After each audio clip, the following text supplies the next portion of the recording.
is Jenna, and I'm going to be talking to you guys today about how to either get back into the gym after having taken a little while off, or how to get started going to the gym, because as we all know, it's a little bit difficult, kind of scary to just jump into new things like that.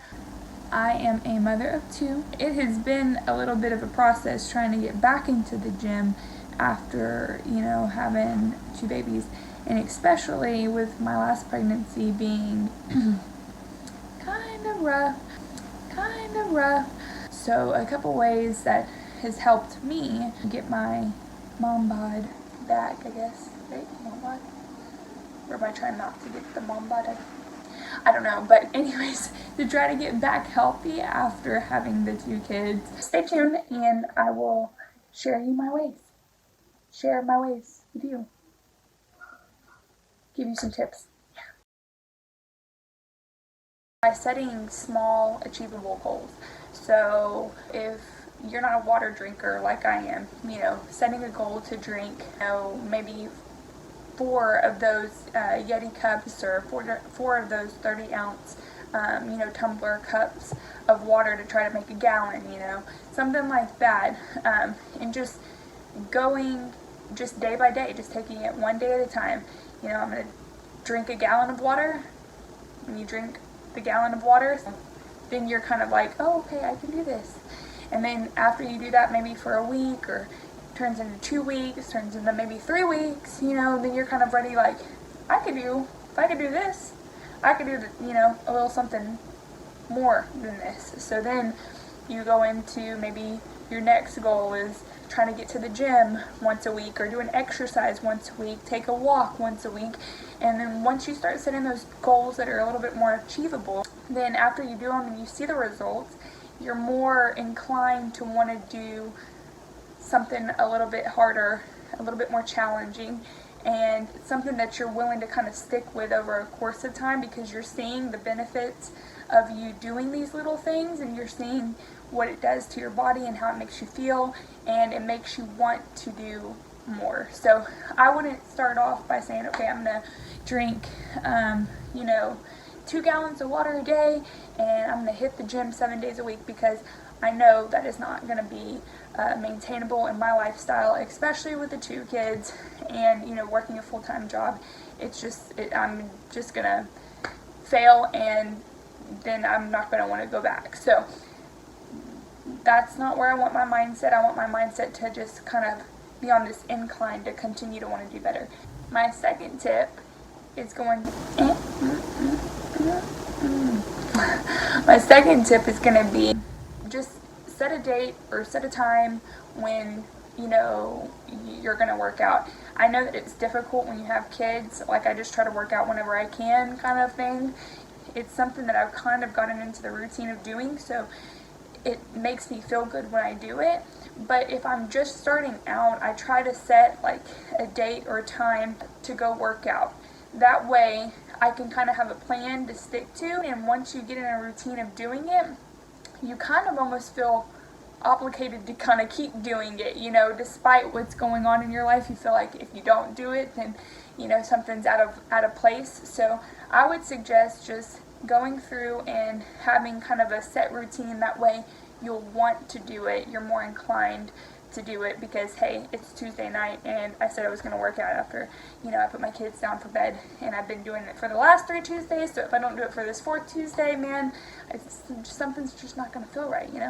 So when you're set to go at a certain time on a certain day, you're more inclined to make that commitment and continue to stick with it. Number 3, try to pre-plan your workouts. Find somebody that has a set arm workout, or a set leg workout, whether that be in the gym or at home, whatever you feel more comfortable doing. Find something so that whenever you get off of work, or whenever you wake up the next morning and it's time to do that exercise, you kind of already have something in place, so that way you're not looking, what I need to do, kind of pre-plan what you're going to do for that day.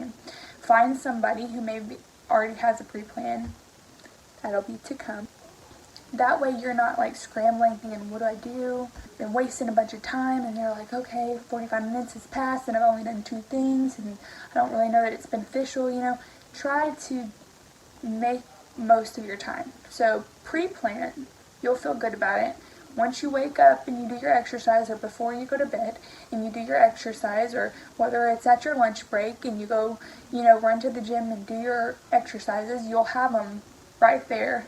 You'll get through them and then you'll be done, you know, done for the day. Find something that, you know, you love to do.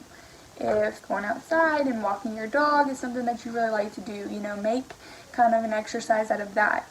Like for me, I found kickboxing. I love kickboxing. It is like just something that I truly enjoy that brings me wanting to go back to the gym. Find something, if it's basketball, if it's soccer, if it's running around the house with your kids, whatever it may be, you know, find something that you like to do and make that kind of your thing to want to go back to continue to exercise. I really kind of recommend like maybe a class at the gym if you're experiencing a new gym. Just it's kind of a good way to get to know people that go to the gym. Once you continue to go to a class, you know, I really wasn't going to take a class when I first started going to the gym that I'm at, but the kickboxing instructor actually pulled me off the treadmill and said, hey, I'll see you in class on Saturday, and I was like, But I went, and I haven't stopped coming back, so I go back every week, and it helps you to have a little bit more confidence when you go in the gym. You see those people, you can kind of give a wave, you know, like that. It's not a necessity, but I think that if anybody's intimidated, they definitely should just take the leap of faith, join the class. It's a little scary at first, you don't know anybody, but once you continue to come back, you'll definitely, you know, get to know a couple people around you, and I think it makes you feel more confident going back to the gym, and kind of, like I said, draws you back to the gym because you want to see, you know, those people, or you want to do that class, or, you know, whatever it is. So that is my fourth, you know what we're talking about. Fourth reason to go to the gym, or to get back into the gym. Take the step and realize why you're doing it and who you're doing it for. Do it for yourself. Be patient. Just continue to hold yourself accountable for the goals that you're wanting to achieve. You know, nobody else is going to be able to achieve them besides you. And if you really want to do something, you're going to have to set your mind on it. We're all going to mess up. Don't beat yourself up about it. And if you mess up, just get back up. Obviously, it takes some work, but I think the results are so much more beneficial than the hard work that you're kind of putting in between. It makes you feel good. It makes you feel like, you know, you're doing something for yourself. And once you start seeing the results, it just makes you want to, you know, go more. Anyways, love you guys. Thanks for watching. Please subscribe and hit the notification bell, I believe. Notification bell. We'll get it right one of those times. Stay tuned for more videos, because there's going to be more to come. Alright, love you guys. Bye.